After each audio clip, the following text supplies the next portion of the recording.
Bonjour Vincent, j'ai dit jeudi je crois. Oui. J'ai hâte d'être à la fin de la semaine, on dirait non. Nous sommes bien mardi 26 janvier, c'est Nord-Pas-de-Calais matin. C'est le mieux-être avec vous Vincent. Nous sommes dans le présent. Quel est selon vous, Virginie, le pourcentage de personnes qui ont besoin d'être reconnues au quotidien? 100%.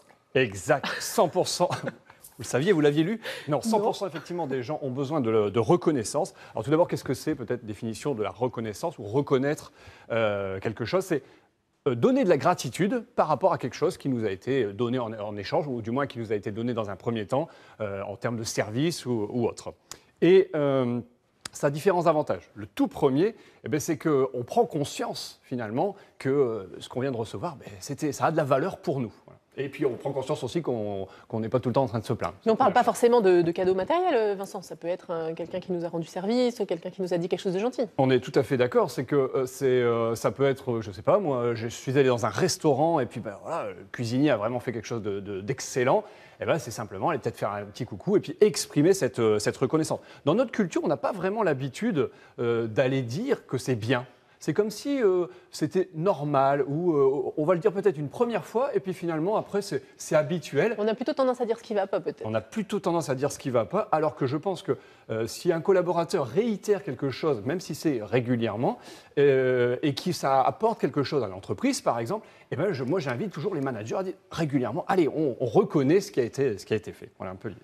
On fait un coucou à Marie-Agnès Bourguin qui est en régie, qui nous fait toujours beaucoup de compliments. C'est notre rédactrice en chef. Voilà. Elle va dire que c'est bien. Dis-moi que c'est bien dans l'oreillette. Non, elle ne le dit pas. Bon, tant pis. Ah, elle a dit c'est super. Tout va bien, on continue, Vincent. Ceux qui réclament le plus de reconnaissance, finalement, parfois, ce sont ceux qui en donnent le moins aussi. Oui, je pense que c'est un donner pour un recevoir. C'est-à-dire que si on sait qu'on a besoin de reconnaissance, pensons à être le premier aussi à donner de la reconnaissance, mais que ce soit au niveau professionnel comme personnel dans la vie de tous les jours. Alors comment on fait pour offrir une marque de reconnaissance? Une belle marque de reconnaissance digne de ce nom. Tout d'abord, c'est un acte authentique. Il faut avoir une vraie intention authentique et pas juste « Oh, je vais le dire ça comme ça, derrière, j'ai une envie de manipuler ». Non, on est vraiment dans un acte authentique. Il ne faut rien attendre. Rien attendre en retour. Et puis, pas faire ça de façon automatique. Ouais, c'était super. Machin. Non, je vais faire l'effort de dire, de pointer justement ce qui m'a fait plaisir. Je prends un exemple. Je suis à la caisse. Moi, l'autre fois, je suis tombé sur une caissière. Là, il y a des choses qui vous font plaisir à la caisse d'un supermarché. Justement, bougez pas. Cette demoiselle, parce que c'était une demoiselle, on était en fin de journée, mais alors vraiment fin de journée, donc elle était à la fin de son service. Elle est arrivée, je suis arrivé plutôt après un petit temps d'attente à la file, elle n'y peut rien. Et puis surtout, les courses, c'est pas le truc qui m'éclate le plus, pour être honnête. Allez-y, venez-en au fait. Elle est arrivée avec un grand sourire, je suis arrivé, elle m'a fait un grand sourire. Mais je lui ai dit merci de ce grand sourire, ça me fait plaisir d'arriver à la caisse, alors que le temps juste avant, c'est des petites choses comme ça. Je parlais du cuisinier tout à l'heure.